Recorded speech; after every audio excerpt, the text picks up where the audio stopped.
halabuurkan ganacsi waxa uu qayb ka yahay barnaamijka maalgelinta halabuurka ganacsiga dhalinyarada oo ay hirgelintiisa iyo maalgashigiisa iska kaashanayaan dalada dhalinyarada Somaliland ee Soomaaliya iyo hay'adda Save the Children. dhalinyaro kala duwan oo sanad walba ku guuleysta barnaamijkan ayaa dalada dhalinyarada Somaliland ee Soomaaliya ku tababarta xirfado kala duwan oo ku saabsan ganacsiga, iyadoo ugu dambeyntiina dhalinyarada halabuurkooda ganacsi guuleysto ay helaan fursado maalgelin. halkan waa duleedka bari ee magaalada Hargeysa, halkaasoo koox dhalinyaro ah oo hore uga qalin jabiyay jaamacadaha dalka ay waqtigan Shiinida ku dhaqaan.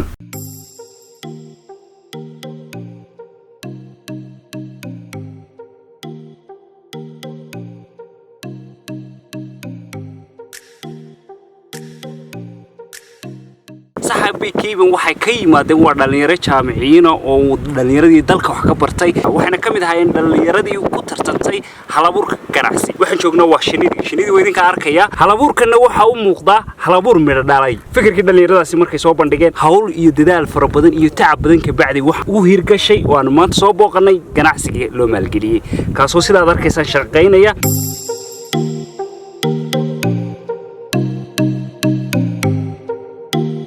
dhalinyarada dalka loo sameeyo fasiliyo inay jiraan dhalinyaro creativity badan leh oo isla markaa weeyaan mashaariicda ay soo xareystaan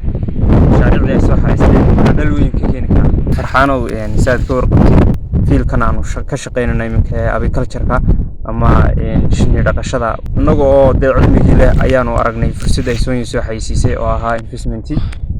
waxaan ku abalay garanay cilmigii aanu baranay oo ahaa shinni dhaqasta, waanan ku guuleysanay ilaahay mahadi. waanan bilownay mashruucaygu ku jira development stage oo marka ka dambeysana waxaan rajeynaynaa inuu noqdo mashruuc dal weyn leh. waxa mahad iska leh ilaahay subxaanahu wa tacaala. hadda labaad waxaan siinayaa ururka Soomaaliya oo gacan weyn haween ka geystay sidoo ganacsiga inuu horumarin lahaa iyo sidoo uu kici lahaa. tababaro badan na siiyay hay'adda Save the Children shuruucayadu maalgelinaysa.